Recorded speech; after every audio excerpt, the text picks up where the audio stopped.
Motorists come in all shapes and sizes. Some are excited by sheer performance and the thrill of the open road.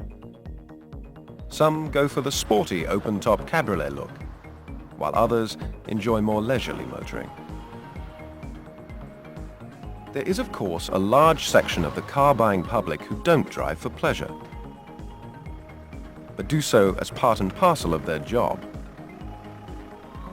All these people have one thing in common, though. They all want to be proud of the car they drive.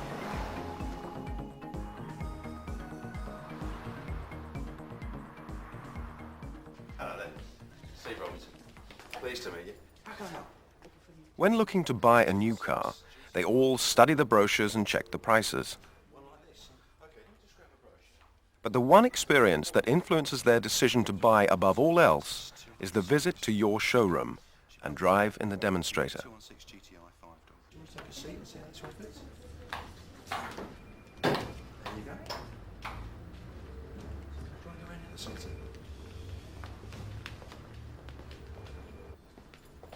Here's where they'll get the opportunity to sit in the car and experience it at first hand. Right, okay. They're over 200. Right, you both They'll make sure it's comfortable. Yes. Right, okay. Just so you can see the dials. Can you see the dials clearly through the steering wheel? You can. Check it suits their purpose. Make sure it's available with all the features they desire. And of course, they'll choose the color. Just down there. If you can feel it. And it's here where they'll form their opinion of the car, based on its general feel and presentation.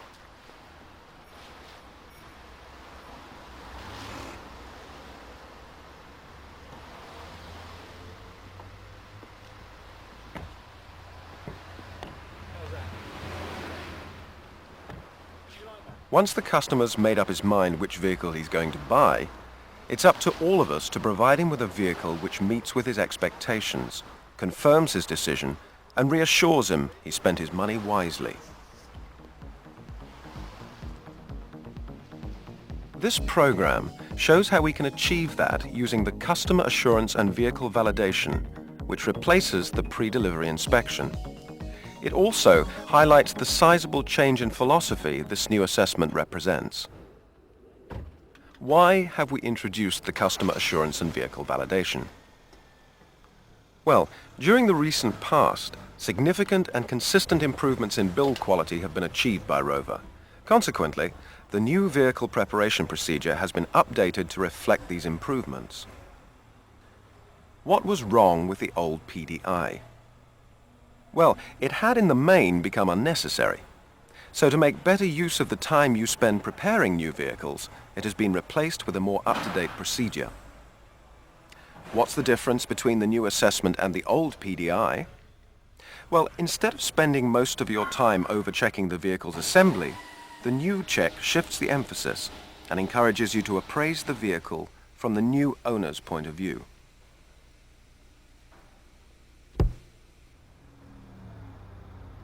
It asks you to drive the vehicle and assess its overall condition, operation, and just as important, its presentation, from the most effective position of all, the driver's seat.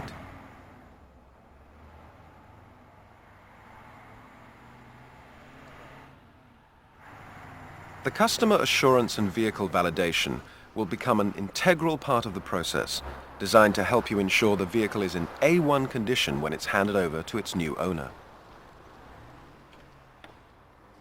That process starts here, at ROVR's high-tech assembly plants, where it's everyone's aim and responsibility to maintain and constantly improve upon the already high standards of build quality.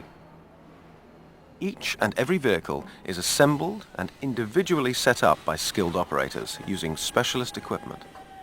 This ensures every vehicle is passed for dispatch in a complete and consistent condition. The next stage in the procedure occurs when the vehicle is delivered to you.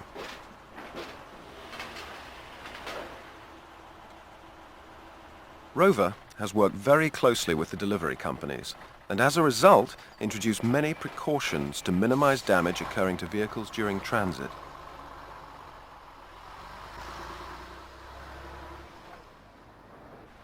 Even so, due to the nature of the transportation, checking the vehicle off the transporter when it arrives at your premises still remains an important part of the process.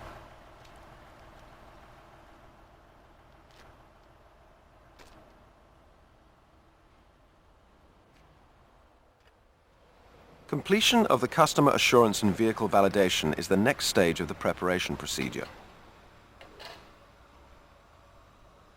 Of course, this assessment cannot by itself make sure the vehicle is passed to the new owner in a well-prepared condition, but the assessment, combined with your skill and knowledge of what the customer wants and expects, will. It can be divided into a number of different sections. There's a section at the top for your corporate identity and the vehicle details. Adjacent to that, there's a section for the customer's name and address. Below these, you'll find 4 individual boxes, one each for the key, infrared transmitter, radio, and locking wheel nut security code numbers. The validation section occupies the majority of the sheet, and then below that, you'll find the Vehicle Assessment Items Noted section, the Service Action Bulletins Implemented section, and then in the bottom right-hand corner, you'll find the Signature section. We'll now take a more in-depth look at the validation section, which itself can be divided into 3 parts: a preliminary, a vehicle assessment, and a final preparation section. Start with the preliminary section. The operations included in this part of the process are designed to prepare the vehicle for the assessment section. First, you should remove the protective plastic film from the tread plates. And remember, on some vehicles, you'll also need to remove plastic film from the switches.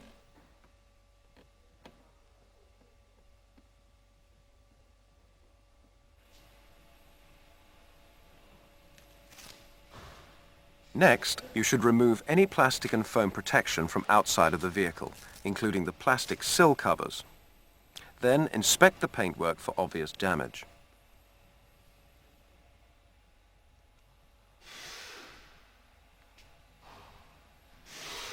Your next operation in the preliminary section is to remove the brake disc protectors. If it's a ROVR 800 you're preparing, you'll find the covers are fitted to the inside of the wheels. It's much easier to remove these with the vehicle on a lift.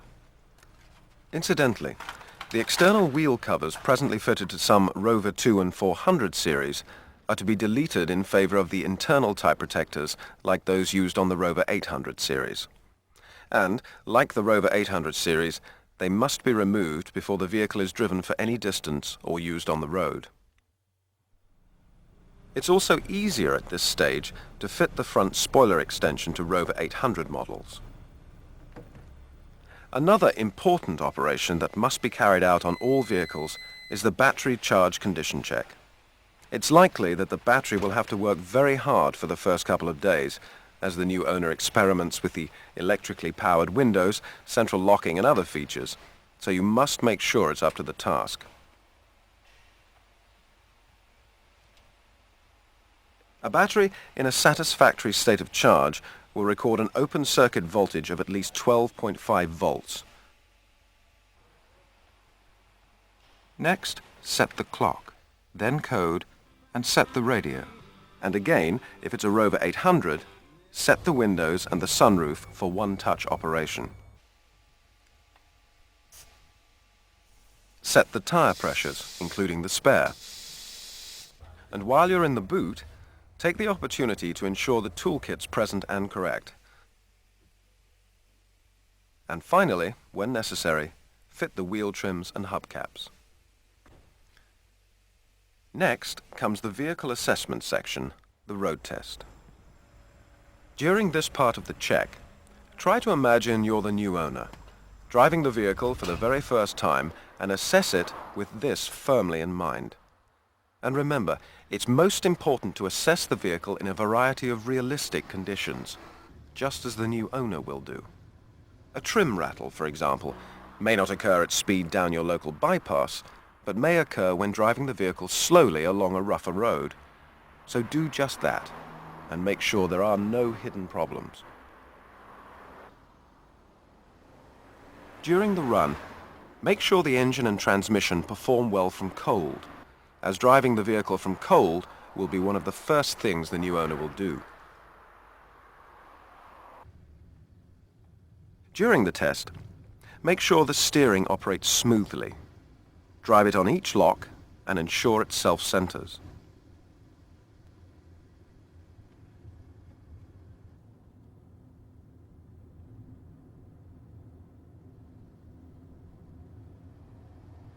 Similar checks should be made to the front and rear suspension, remembering the objective of the assessment is to approve the vehicle and make certain it will meet the customer's expectations. Sleeping policemen are useful real-life testbeds for suspension and shock absorbers. If you can, include at least one in your test route. The brakes should be assessed too. Check the performance of the handbrake,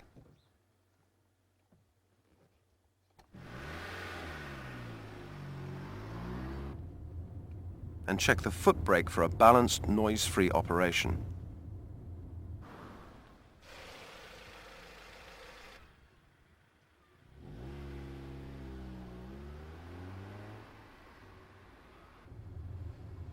And few things are more annoying and disappointing to the owner of a new car than a switch that doesn't operate, or a bulb that doesn't work.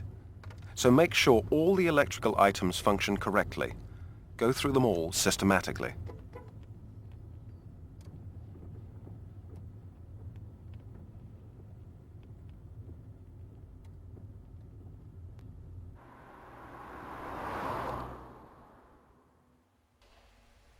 On return from the road test, have a brief look under bonnet.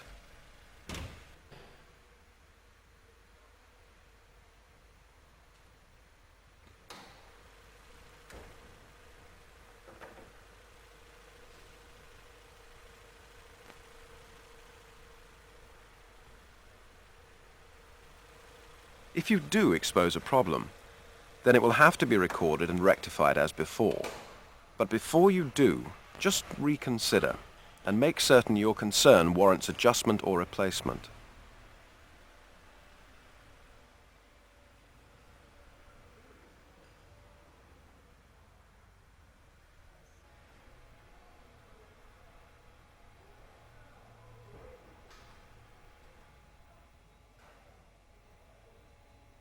You'll notice the Service Action section has been carried over onto the new Customer Assurance and Vehicle Validation sheet. Completing and recording the details of any relevant service actions remains an important part of your process. So to the final preparation section, which includes a number of important items that will help you make sure the vehicle is presented to the customer in a pristine condition. And remember, this is your last opportunity to ensure the vehicle's in A1 condition before you hand it over, so you must get it right. You'll need to ensure the correct literature pack is placed in the car, together with an endorsed and stamped service record book, and you must record the security code numbers on the customer's documentation, as well as on the Customer Assurance and Vehicle Validation sheet.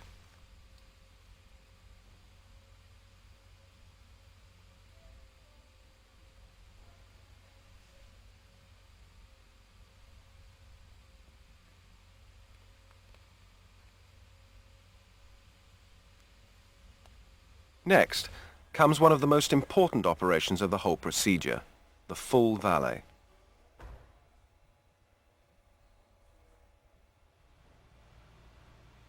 Make sure the steering wheel and the interior of the car is clean and tidy, as well as cleaning the exterior.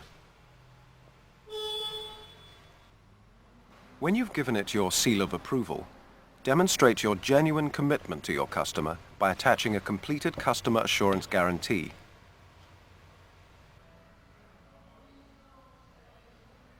And finally, file the Customer Assurance and Vehicle Validation sheet signed by both your service manager and sales manager with your customer record file for easy future reference.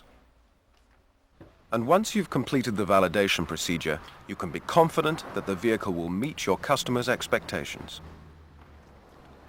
Let's just recap on the process of providing a customer-assured vehicle. Vehicles produced by ROVR are built to an exacting standard and are dispatched to you in a complete and consistent condition. After checking the vehicle has not been damaged during transit, you'll need to carry out a customer assurance and vehicle validation, which replaces the old PDI and makes more effective use of your time. It will help you ensure the new vehicle will meet with the customer's aspirations. It's divided into 3 parts: a preliminary, a vehicle assessment, and a final preparation section.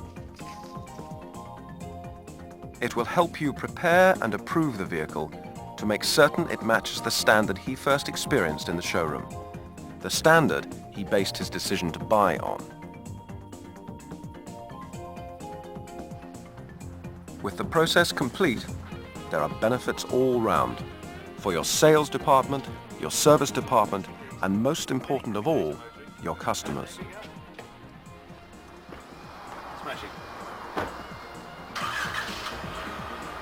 The Customer Assurance and Vehicle Validation, helping you achieve extraordinary customer satisfaction.